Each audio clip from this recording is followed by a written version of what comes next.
Hey guys, and welcome back to another episode of Draw with T or Draw with Tay. Still figuring out the name. Today's episode is rather exciting for me because this is where things start to amp up in terms of my designing Stormscreech, who is my original character from a story that I'm working on called Calasmere.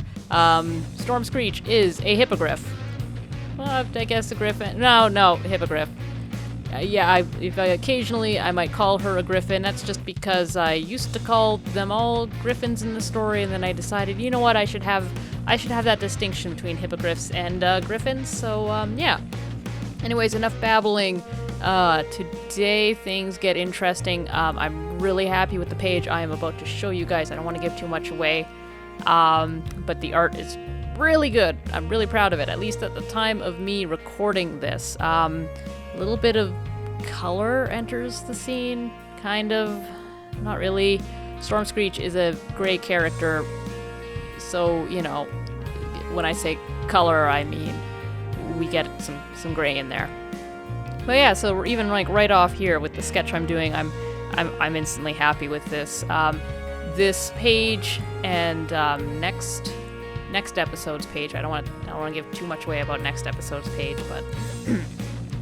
In this page, I basically looked at the page that I drew in episode 2 and the page that I drew, I believe episode 19, and I'm like, geez, neither of these is quite perfect. I think the solution is to merge the ideas together, and then I'll get something I like. So that's what this page is. So I'm bringing in the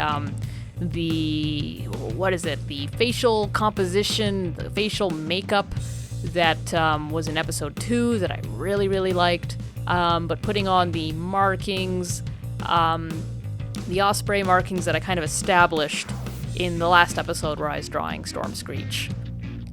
And basically I'm just, filling this page with drawings, exploring the expression, because it's been a couple weeks, maybe even more, since I drew Stormscreech's expressions. I've been working on large cats and horses and horse hooves and bird wings since then, and all that. When I draw too much realism, sometimes I kind of I get a bit stiff. Things start to look a little too realistic, and I gotta kind of remind myself how I draw my characters, especially Stormscreech, which Stormscreech can be a bit hard for me to come back to and draw just because I don't draw animals all that often.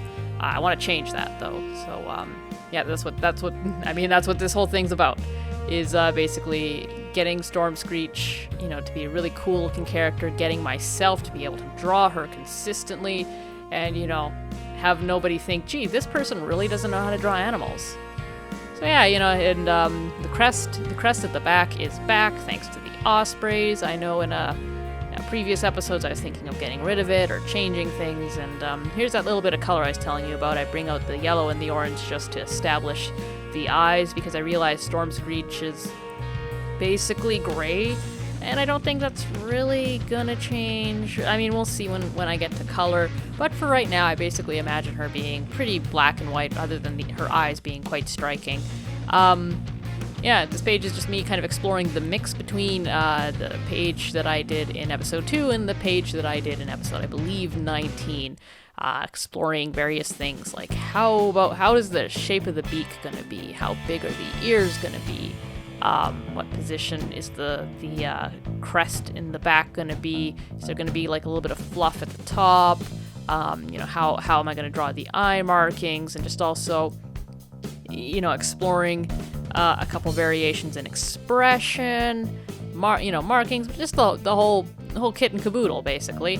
I mean, this is a fun page to draw. These are the pages I love best, when it's going good for me and I've finally made some progress on a character and they look great. Just that sort of page that I can open up and just show people and be like, this is what I do. The studies are great and all, they're impressive. In fact, I think some people think they're more impressive just because as a non-artist or somebody not fluent in the arts, you can tell somebody's good based on how realistically they can draw a horse. cartoons can be harder to judge because there's the preconceived notion that cartoons are somehow easy, despite if you ask the person to draw them, they'd utterly fail.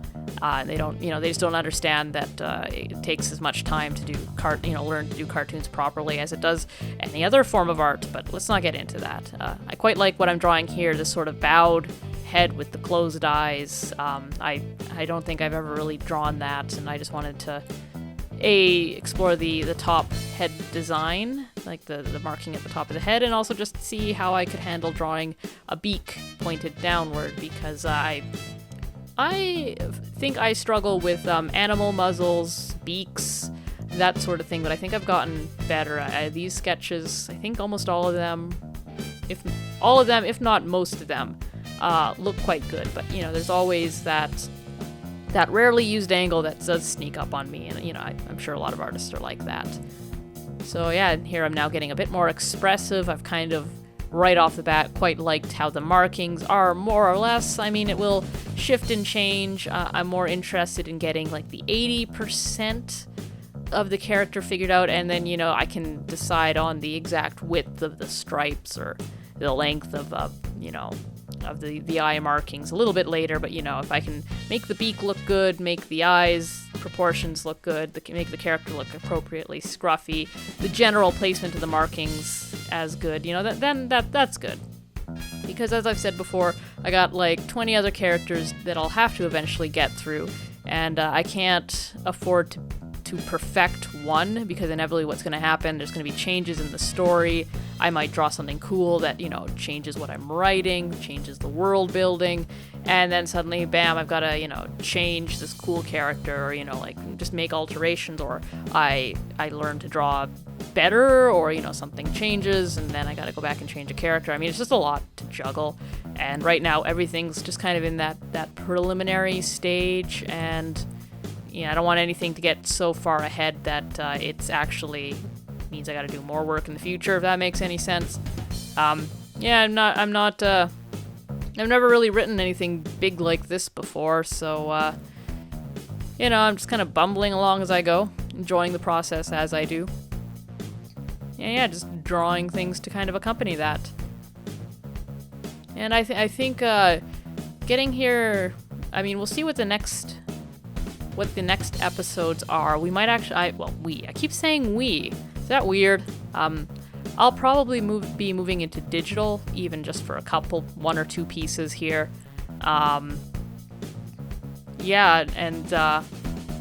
So then we will be kind of moving away from the sketchbook. As I think I've said before, my sketchbook is where I go to do stuff like this, just pages and pages and pages of studies, warm-ups, exploring what the character's going to be like.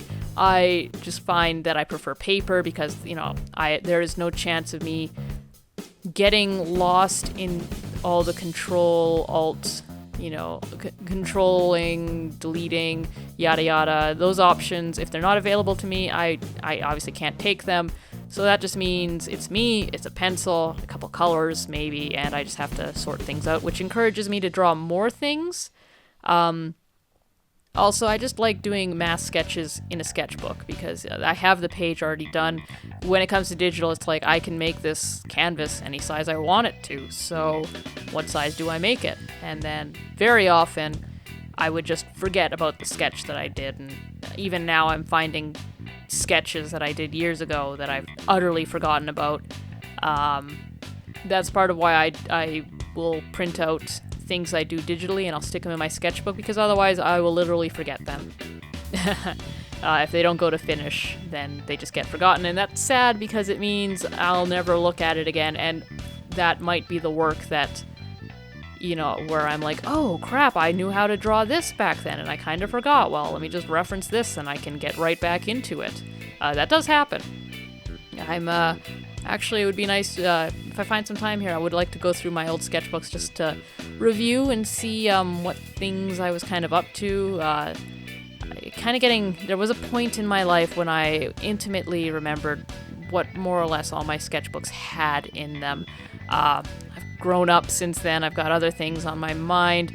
I've also got way more sketchbooks since those days. It's easier to remember what's in 5 sketchbooks all of which you've done in a year than it is to remember, 15 years of 15 years spread over 32 big sketchbooks, a handful of miscellaneous sized ones, a couple folders of loose paper, binders, and then oversized art kept in several folders throughout my house from college, like process books and all that. You just kind of lose track of things.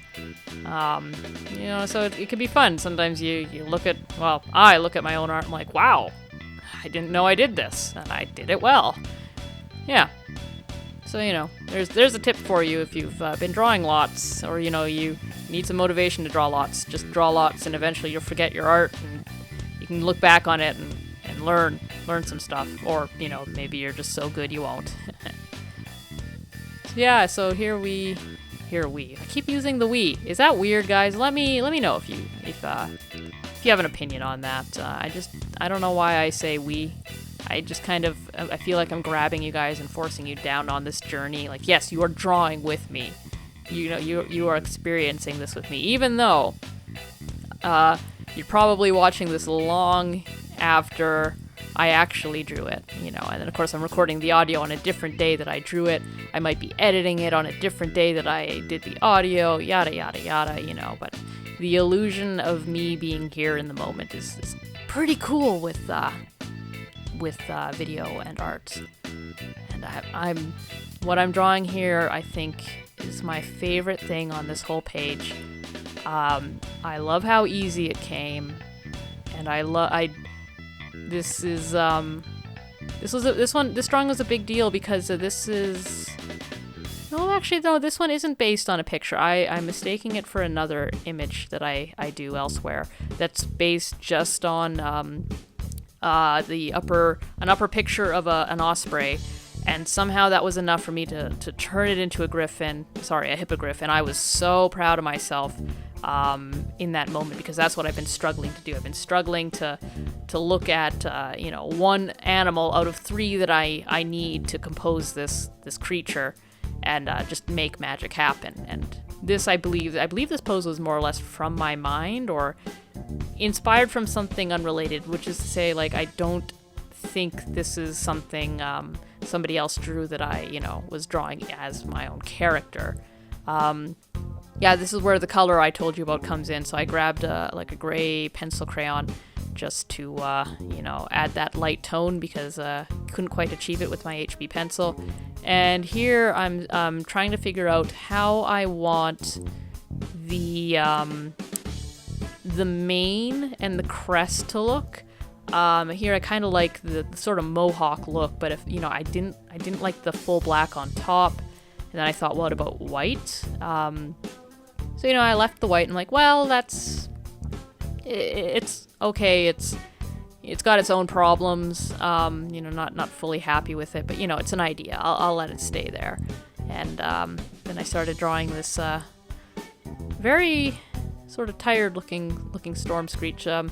Some of these expressions are different from what Stormscreech normally makes. Normally Stormscreech is a character that's growling or angry, or just upset or fed up, impatient, not usually looking tired, sad, or nervously over her shoulder. But that's just I was in the mood to draw the rarer moods the day I was doing this, and sometimes that happens. Sometimes I want to draw a character that never crying, because to me it's profound, even though anybody viewing it doesn't really have that context, at least not yet, not until my story's out in some kind of form.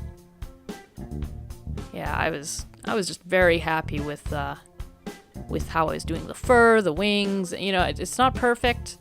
I'm still scared to try and draw this character doing all sorts of wacky poses as you do in storyboards and comics. But at least I have a chance now, and obviously I can go back and study more if I need.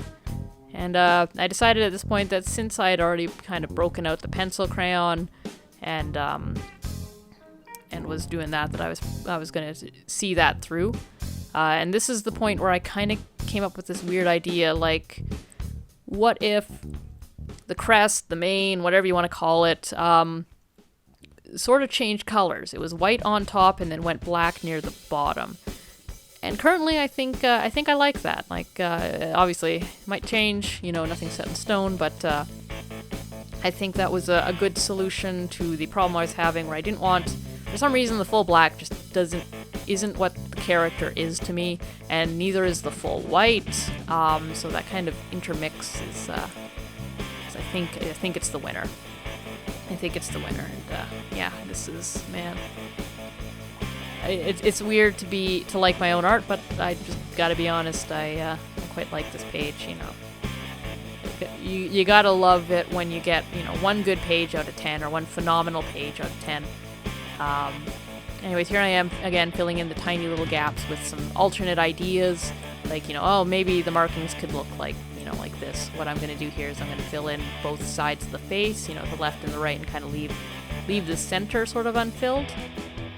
And I thought, yeah, you know, that could actually work really good. You know, I had to draw more of that, but that's going to be the next episode, where I do a lot more drawings of Stormscreech, and some of those I think are even better than these ones. So if you're enjoying this, if you know, stay tuned for that. Here I decided to go back in because I love this drawing, and I decided, you know, I'm going to test out this sort of changing hair color look, and when I did it there, I'm like, yeah, you know what, I really like that. Just add a few black tips to it there, and bam, yeah, quite happy with that, at least for now. You know, we'll see. Might add color, and who knows what'll happen from there. But anyways, thanks for watching, guys. Hope to see you in the next episode. You know, comment, like, subscribe if you haven't, and have a good day, or whenever the heck you're watching this. Actually, leave a comment of when you are watching this. Yeah, bye.